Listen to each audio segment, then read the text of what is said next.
ahí creo que nos atendió, así que ahora la van a escuchar a Giselle Santana, ella es integrante de la Asamblea Multisectorial del INTI, vuelvo a repetir, del Instituto Nacional de Tecnología Industrial. Así que vamos a preguntarle un poco la situación actual de sus trabajadores y trabajadoras, del INTI como sector, ¿no? Estratégico también de nuestro país. A ver, ahí estamos en vivo. ¿Cómo está Giselle? Estamos Amira y Sol en vivo, te saludamos. Muchas gracias por atendernos y por darnos este espacio, este tiempito para comunicarte con nosotras. Bienvenida a Surge la Mañana. Hola, ¿qué tal? ¿Cómo están? Buen día, ¿no? Gracias a ustedes por el espacio. Bueno, buen día también. Ahí estábamos introduciendo un poco a nuestros oyentes que íbamos a hablar con vos del Instituto Nacional de Tecnología Industrial de nuestra Argentina y también entendiendo que desde que asumió el gobierno de Javier Milei ha habido un ajuste bastante profundo, ¿no?, a este sector, y preguntarte igual a vos que sos protagonista, sos laburante de ahí, ¿cómo están viviendo los trabajadores y trabajadoras la situación y en qué situación también exacta está el INTI?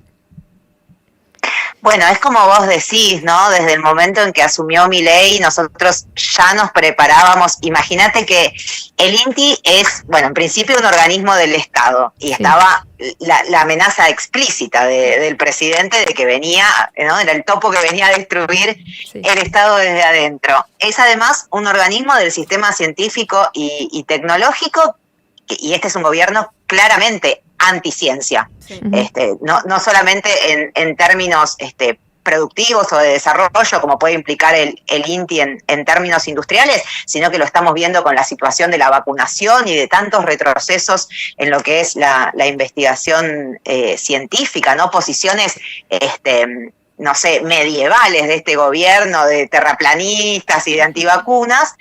Y bueno, y además somos un organismo ligado a la industria nacional, que nació para promover el desarrollo de la industria nacional, y es un gobierno industricida. Entonces, bueno, teníamos todo, tachame la doble, ¿viste? No había forma de que zafáramos de un ajuste brutal y de un ataque en regla al organismo, y eso es lo que venimos sufriendo en estos 2 años, con una política de vaciamiento de la institución que se llevó a cabo con distintas medidas, retiros voluntarios, con los que perdimos prácticamente un 30% del personal del organismo, sumado también a los compañeros y las compañeras que fueron renunciando porque tenemos los salarios congelados desde el momento que se asumió. Son unas paritarias rarísimas, donde te dan un 1% y la inflación es del 2%, entonces, bueno, me estás bajando el sueldo, ¿no?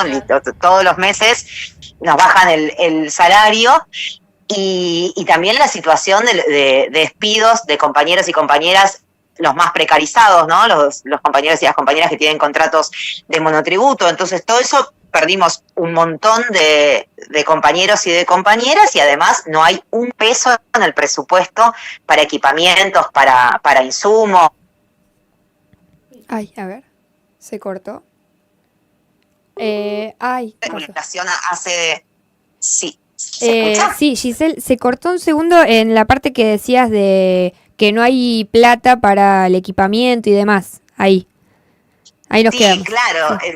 No hay nada de presupuesto para sostener las líneas de trabajo, y además todos los días Sturzenegger desayuna pensando qué nueva regulación hace desaparecer, y eso no solo nos perjudica a nosotros en términos de trabajo, porque el INTI, además de la asistencia técnica a la industria nacional, de la transferencia tecnológica, nos dedicamos a cuidar la calidad de los productos que son de origen industrial para... Ay, se corta. Tranquila, y esto es lo que está desapareciendo. Entonces desaparecen líneas de trabajo, pero también desaparece la seguridad para la población, con efectos que son muy nocivos, ¿no? Lo pudimos ver con lo que pasó con el fentanilo contaminado y la ANMAT. Cuando se destruyen los organismos que sirven justamente para esos controles, se deja a la población a merced de los intereses empresarios, y eso es un problema que nos afecta a todos. Tal cual. Sí, además, bueno, recién estábamos hablando un poco de industria nacional, también de la soberanía nacional. Bueno, sé que vos fuiste al encuentro plurinacional, nosotros también, y viste que se atravesó toda esta discusión de la soberanía, y el INTI es eso, un faro en ese sentido, ¿no? Vos decías, nació para el desarrollo industrial nacional, y cómo este Estado, este gobierno en realidad nacional, desde el momento cero venía a discutir la destrucción de nuestra industria. Y también qué significa el INTI en términos soberanos, preguntarte un poco qué discuten entre los compañeros y compañeras también del sector.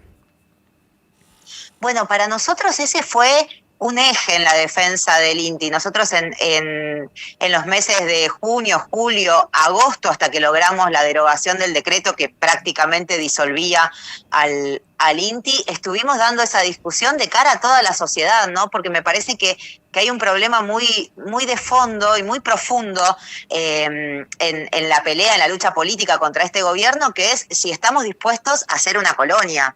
Esa es la discusión de fondo. O sea, lo que está ocurriendo con la sumisión y la entrega a los intereses de los Estados Unidos, en definitiva, es eso, es perder absolutamente cualquier posibilidad de independencia económica, de soberanía política, ¿no?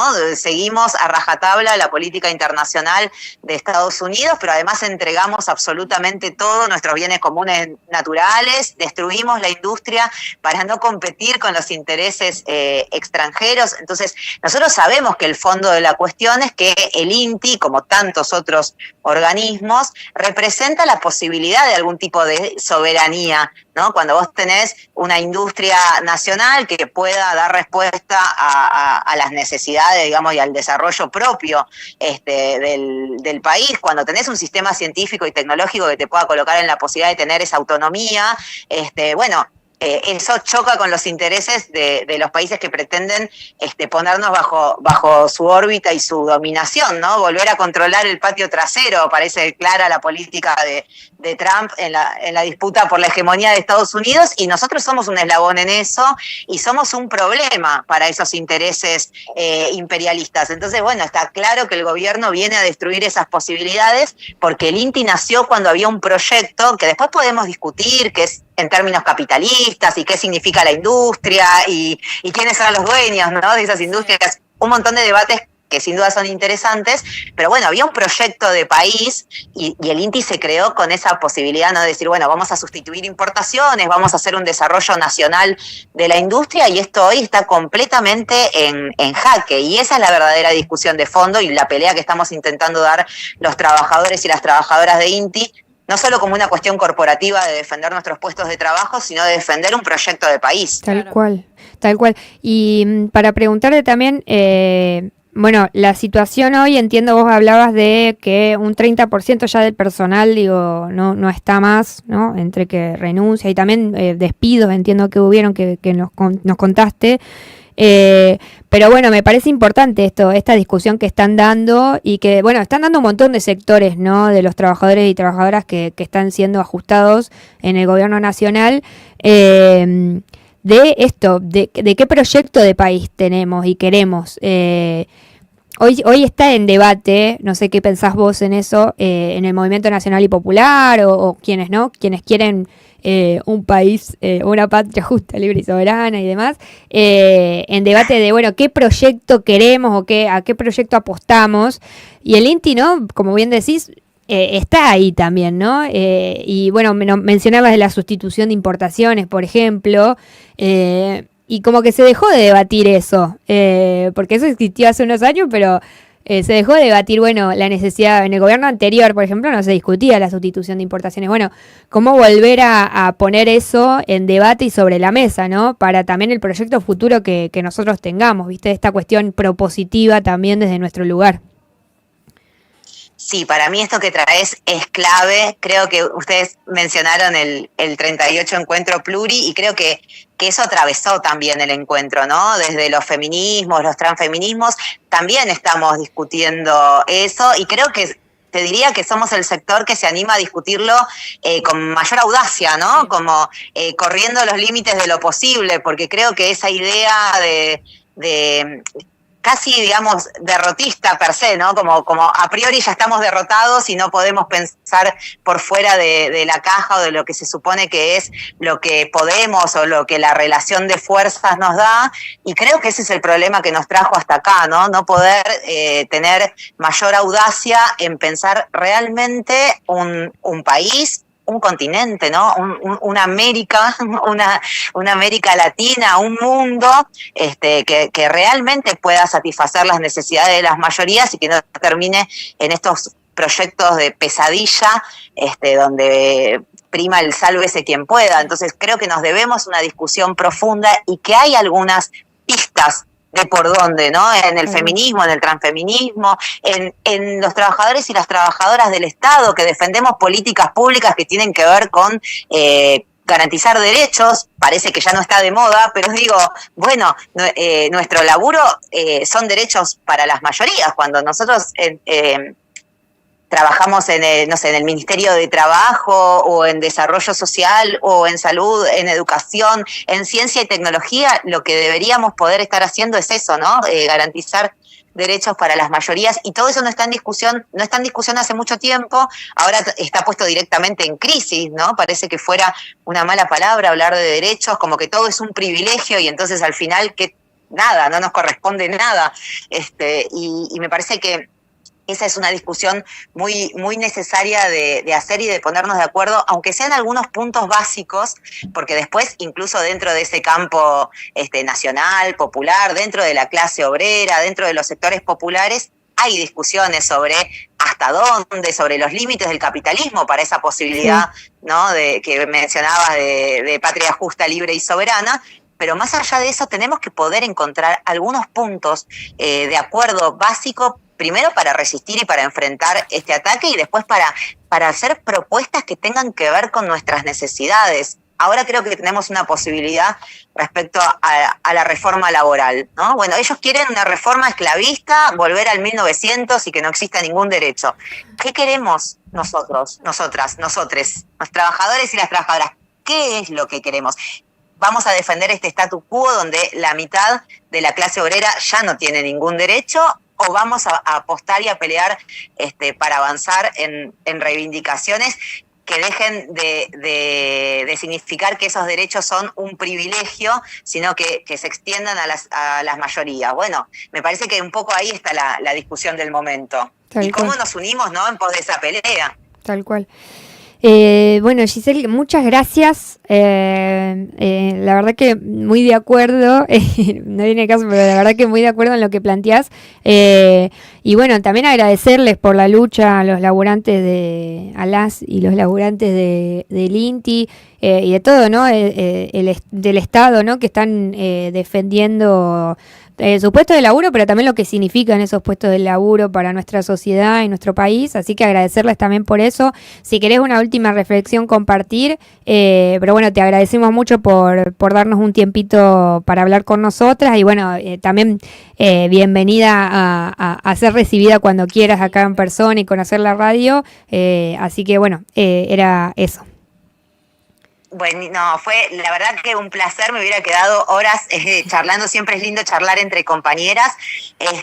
No, la única reflexión es, bueno, sacudirnos, me parece un poco la tristeza, a veces la desesperación que genera esta situación, que es muy entendible porque realmente la estamos pasando muy mal, pero me parece que si no peleamos ya perdimos.